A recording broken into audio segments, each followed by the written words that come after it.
Tens of thousands of Palestinians rallied last weekend, marking the first anniversary of their Great March of Return protests. For a year now, the Israel-Gaza border has been the scene of regular protests and attempts by young Palestinians to break through the fence and attack innocent Israelis.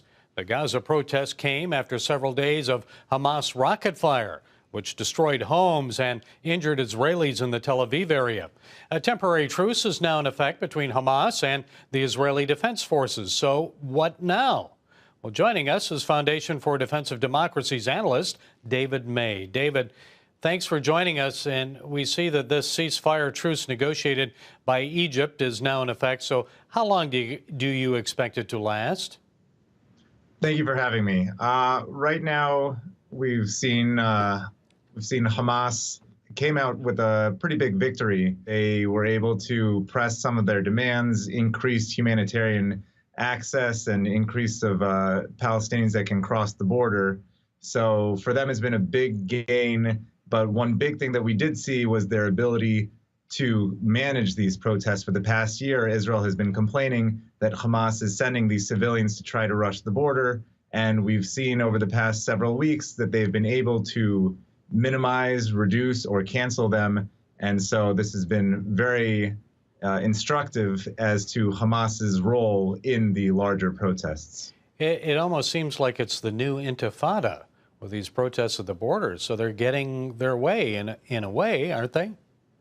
Yeah. So with the Palestinians, they've had several different types of attacks, different methods of attacking Israel. They sent their rockets, then Israel built Iron Dome. They had they had terrorist attacks, so Israel built security barriers. Now they've sent waves of civilians at the border, so Israel has had to respond as such. And it's just every time they come up with a new threat, Israel is forced to come up with a new means of defending itself. Well, world media often talks about Israel's violent response to protests at the Gaza border, but these are more than just protests. What have you discovered in your research?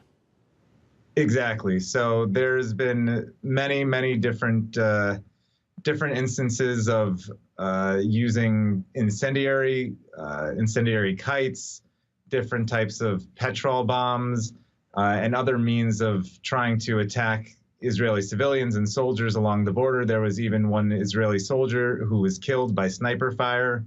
There have been many different instances of either firing from among civilian groups or firing from houses along the Gaza border. So there's been a lot of violence that has emerged from these so-called nonviolent protests. Well, I even saw recently a video on social media of some 8-year-old boys that were sent across the border. They got through the fence and they had knives on them. They were going to kill Jews.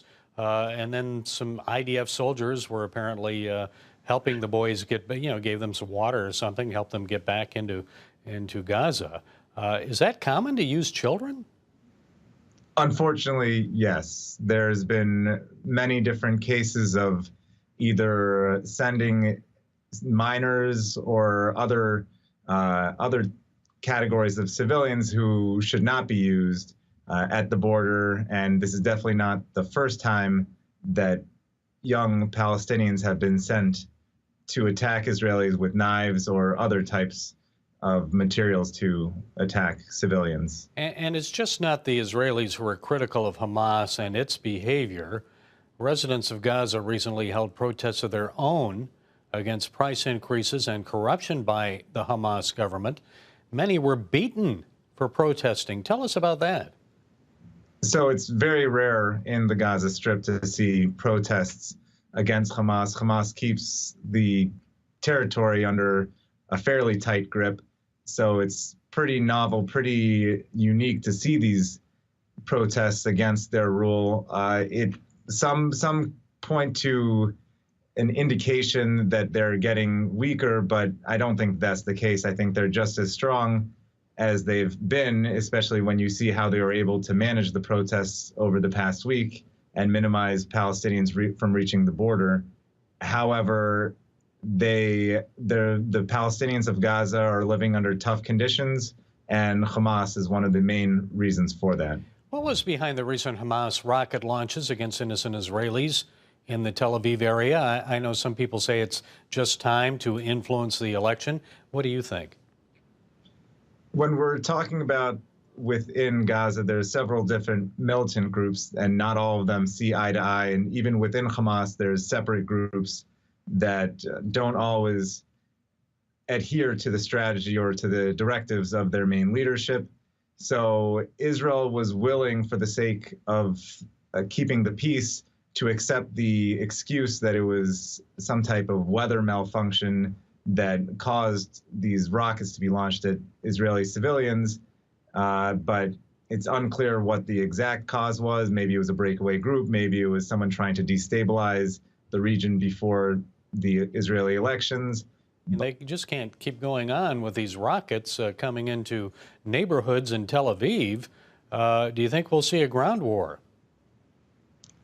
I don't think that there's an appetite for Israel to launch a ground war, particularly before the elections or going into elections, or then after there are the elections, then there will have to be a new government formed. I just don't see the appetite there, and the border has been relatively calm from from an Israeli perspective. Only a few rockets every few weeks is less than what they had been dealing with before 2014. Finally, David, after the Israeli election, President Trump says he'll unveil his Middle East peace plan. Any idea what may be in it? I know there's been some talk about a new state solution, a separate Palestinian state comprised of Gaza and parts of the Sinai. What do you think? What's going to happen? What'll be in it? I think the key here is that nobody really knows, and that's one thing to praise the administration for. The Trump administration has expressed a willingness to think outside the box and take steps that had previously been seen as impossible or unfeasible, especially when we talk about the recognition of Jerusalem as Israel's capital, or recently as the Golan Heights announcement recognizing Israeli sovereignty there. So they've definitely been able and willing to go ahead of the curve on certain things and take positions that other administrations were not willing to take. Okay, David May of the Foundation for the Defense of Democracies. Thank you, David, for joining us. Thank you for having me.